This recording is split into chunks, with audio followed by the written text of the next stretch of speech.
Dieu notre Père, nous bénissons ton nom pour ce temps de méditation. Viens prendre le contrôle, viens nous parler et que tout ce qui sera dit soit influencé par ton esprit au nom de Jésus. Amen. Bienvenue à nos 90 jours de méditation de la parole de Dieu. Nous sommes au jour 1 et aujourd'hui, notre passage de base sera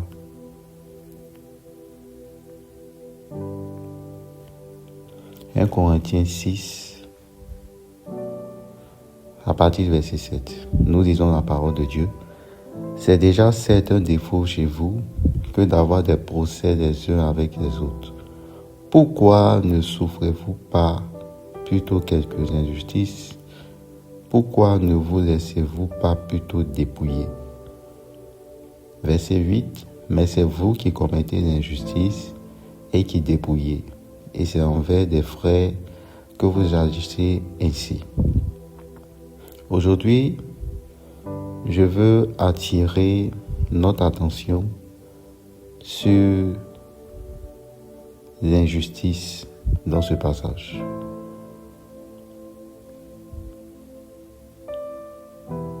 Je relis le passage. C'est déjà certain défaut chez vous que d'avoir des procès les uns avec les autres. Pourquoi je ne souffre pas plutôt quelques injustices? Quand on médite la parole de Dieu, nous devons savoir que la parole de Dieu ne s'adresse pas aux autres. Il y a des personnes, quand elles méditent la parole de Dieu, elles pensent que le message s'adresse aux autres, c'est-à-dire qu'elles font des prédications dans leur cœur. Elles pensent que le message s'adresse aux autres, par exemple à ses proches et tout. Ah, si mon proche lit ce passage-là, je pense que ça concerne tel proche de ma famille ou bien tel ami. Pourtant, quand on médite la parole de Dieu, le premier réflexe, c'est de personnaliser les Écritures.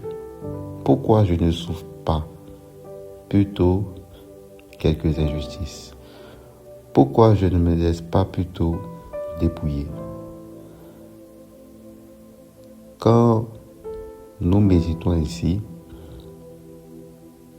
il y a une responsabilité qui descend sur nous et cette responsabilité-là nous permet de nous améliorer en tant que chrétiens. Maintenant, dans ce passage, qu'est-ce qu'une injustice? Quand on parle d'injustice, c'est une situation où une personne est traitée de manière inéquitable, injuste. Par exemple, quand la personne reçoit une punition alors qu'elle n'a rien fait, ou quand une personne est discriminée à cause de son origine, son sexe ou sa religion. Si deux élèves, par exemple, sont en train de faire le même travail, mais qu'un seul reçoit une récompense sans raison valable, cela peut être considéré comme une injustice. Alors, frères et sœurs, je veux nous faire comprendre ce jour que dans la vie chrétienne, nous allons faire face à des injustices. Il faut déjà comprendre cela parce que la Bible en parle. Et si la Bible en parle, cela veut dire que nous allons faire face à certaines situations que nous allons trouver injustes. Et dans ce cas-là, ça ne doit pas nous surprendre. Mais cela doit plutôt nous encourager à continuer notre marche avec Christ. Cela doit plutôt nous faire comprendre que nous sommes sur la bonne voie. Parce qu'il y a certains frères, il y a certaines sœurs, lorsqu'ils passent par ce genre de situation, ils estiment que Dieu n'est plus avec eux. Ils estiment que ce n'est pas la volonté de Dieu. Comment Dieu peut être avec moi et je peux subir une telle injustice dans ma famille, dans mon travail, dans mon école, comment Dieu peut être avec moi et on peut m'accuser de ceci, de cela. Pourtant, je n'ai rien fait. Pourtant, ce n'est pas la vraie version. Et ça arrive. Notre Seigneur Jésus a été accusé de Belzébul. Notre Seigneur Jésus a subi l'injustice. Alors toi qui es chrétien, dans ta vie, dans ta marche avec le Seigneur, tu vas subir aussi des injustices. Et ces injustices-là font mal. Ces injustices sont des situations qui blessent, qui font mal. Mais le Seigneur te donnera la force de les supporter afin que tu puisses progresser dans ta marche avec lui. Alors, la première chose que tu dois savoir en ce jour, étant chrétien, c'est que tu vas subir des injustices. Tu vas passer par des situations où tu auras l'impression que c'est injuste. Pourquoi ça m'arrive? Ça t'arrive parce que tu es chrétien. Il y a des situations favorables aussi que tu vas subir. Des situations où tu auras la faveur, tu auras la gloire, tu auras les honneurs. Ces situations vont arriver. Mais il faut savoir aussi qu'il y a des situations qui vont arriver où tu subiras l'injustice, comme Joseph. La femme de Potiphar l'a accusé et Joseph est parti en prison. Pourtant, Joseph n'a rien fait. Ça, c'est une injustice. Et Dieu a laissé faire. Maintenant, la deuxième chose, la deuxième vérité, c'est comment te comporter lorsque tu subis une injustice. Lorsque tu passes dans ces temps d'injustice, la première chose, c'est de te confier en Dieu et de ne pas murmurer. Généralement, les chrétiens qui ne lisent pas la Bible murmurent beaucoup quand ils passent par des moments comme ça, d'injustice. Les chrétiens qui ne méditent pas la parole de Dieu murmurent beaucoup quand ils se retrouvent en face de ces périodes-là, parce que c'est une période désagréable. Mais lorsque tu te laisses conduire par le Saint-Esprit et que tu lis la parole de Dieu, tu comprends que l'injustice va arriver.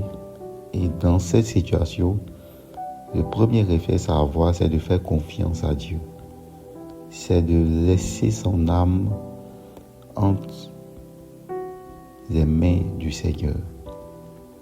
Comme Joseph l'a fait. Même dans la prison, Joseph a continué à servir le Seigneur. Il a continué à croire en Dieu. Il a continué à avoir confiance en Dieu. Il n'a pas lâché la main de Dieu. Alors que l'injustice par laquelle tu passes ne te pousse pas à lâcher la main de Dieu. Mais que Dieu te donne la force, que tu reçoives la force de supporter cette injustice afin de comprendre et de voir la gloire que Dieu te réserve au nom puissant de Jésus. La troisième et dernière vérité que je veux partager avec vous, c'est que l'injustice, chaque injustice a une fin. L'injustice ne va pas durer tout le temps. Alors, sois conscient de cela et sache que le Seigneur, à la fin de ces temps d'injustice, finira par te récompenser, finira par te restaurer, finira par relever ta tête afin que tout le monde voie la gloire de Dieu dans ta vie au nom puissant de Jésus. Alors, Frères et sœurs, ne perdez pas courage, ne perdons pas courage lorsqu'on traverse ces moments-là. Ces moments-là sont la preuve que nous sommes avec Christ, que nous sommes dans une relation avec lui et que nous vivons notre vie chrétienne pour aller au paradis. Le point de prière de cette méditation, c'est Père, donne-moi la sagesse, la compréhension, l'humilité pour traverser ce moment d'injustice. Fais-moi grâce afin que je sache comment faire. Si tu es tombé sur cet audio, de là où tu es, et quand toi-même, tu n'as pas encore donné ta vie à Jésus-Christ, c'est le moment de le faire. Parce que la parole de Dieu dit que Dieu a tant aimé le monde qu'il a donné son Fils unique, afin que quiconque en lui ne périsse pas, mais qu'il ait la vie éternelle. Tu peux partir à l'église sans avoir vraiment donné ta vie à Jésus. Alors si tu veux être sauvé et avoir la vie éternelle, si tu veux être délivré de tes péchés, délivré de toute forme d'oppression satanique, c'est le moment de donner ta vie à Jésus. Alors tu vas faire cette prière avec moi, tu vas juste répéter avec moi et ensuite tu vas nous écrire via le lien qui sera juste en dessous dans la description afin qu'on puisse le suivre. Seigneur Jésus, pardonne-moi pour tous mes péchés. Sauve mon âme. Je reconnais que j'ai mal fait, que j'ai péché, et je viens devant toi afin d'avoir le salut. Je sais et je reconnais que tu es mort pour moi et que tu es ressuscité. Alors, lave-moi par ton sang afin que je sois une nouvelle créature. Merci Père, car tu me purifies, tu me sanctifies et à partir d'aujourd'hui, je suis une nouvelle créature. C'est au nom de Jésus que j'ai prié. Amen. Que Dieu nous bénisse et rendez-vous à la prochaine méditation. Merci Seigneur pour ta grâce. Merci pour ce temps de méditation. Merci Père pour cette parole que tu nous as dit. Je prie que ces mots puissent porter du fruit dans le cœur de tous tes enfants. Au nom de Jésus. Amen.